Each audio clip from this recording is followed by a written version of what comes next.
BA प्रथम वर्ष राजनीति विज्ञान के विद्यार्थियों, आज मैं आपको द्वितीय प्रश्न पत्र भारतीय राजनीतिक विचारक के अंतर्गत बहुत ही महत्वपूर्ण विचारक कौटिल्य के बारे में और उनके द्वारा प्रतिपादित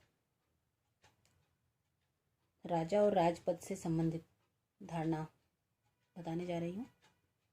राज्य के सब अंगों में कौटिल्य राजा को ही सर्वोच्च और प्रधान अंग मानते हैं।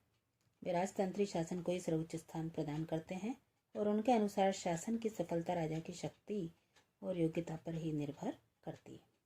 स्वयं कौटिल्य के शब्दों में, यदि राजा संपन्न हो तो उसकी समृद्धि से प्रजा भी संपन्न होती है। राजा का जो शील हो प्रजा का भी होता है। यदि राजा उद्यमी और उत्थानशील होता है तो प्रजा में भी गुण आ जाते हैं, और यदि राजा प्रमादी हो तो प्रजा भी वैसी हो जाती है। अतः राज्य में कूट स्थानीय राजा ही होता है। राजपद के लिए आवश्यक गुण यदि हम देखें तो कौटिल्य के अनुसार राजा में निम्नलिखित गुण होने अति आवश्यक है। वह ऊंचे कुल का हो, उसमें दैवीय बुद्धि और शक्ति हो, वह वृद्धजनों की बात को सुनने वाला हो, धार्मिक हो, सत्य भाषण करने वाला हो, परस्पर विरोधी बातें नहीं करे, कृतज्ञ हो, उसका लक्ष्य बहुत ऊंचा हो, उसमें उत्साह अधिक हो, सामंत राजाओं को अपने वश में करने में समर्थ हो, उसकी वृद्धि हो, उसकी परिषद छोटी न हो और वह नियंत्रण का पालन करने वाला हो। इसके अतिरिक्त कौटिल्य ने राजा में और भी अनेक आवश्यक गुण बताए हैं। उनके अनुसार राजा की बुद्धि बहुत ही अधिक तीक्ष्ण होनी चाहिए, स्मरण शक्ति, बुद्धि और बल की उसमें अतिशयता होनी चाहिए। अब राजा की दिनचर्या की बात करें तो राजा अपने न्यायोचित कर्तव्यों का पालन करे, इस दृष्टि से कौटिल्य ने राजा की दिनचर्या भी निर्धारित की। रात और दिन में उनके सारे समय का पूरा कार्यक्रम कौटिल्य ने दिया और इस बात का पूरा ध्यान रखा कि उसका एक एक क्षण जन कार्य में लगा हो। कौटिल्य ने राजा के दिन रात के कार्यक्रम को 24 घंटे को 16 घड़ियों में बांटा और रात्रि की पृथकचर्या का वर्णन किया। प्रत्येक घड़ी 1.5 घंटे की है। राजा के कर्तव्यों की बात करें तो कौटिल्य के अनुसार पहला कर्तव्य वर्णाश्रम धर्म को बनाए रखना, दूसरा दंड की व्यवस्था करना, तीसरा प्रमुख कर्तव्य आय व्यय संबंधी, और यह कार्य राजा को समाहर्ता के द्वारा करना चाहिए। चौथा नियुक्ति संबंधी कार्य, राजा अमात्य, सेनापति, प्रमुख कर्मचारियों की नियुक्ति करता है। पांचवा लोकहित और सामाजिक कल्याण संबंधी। छठा युद्ध करना।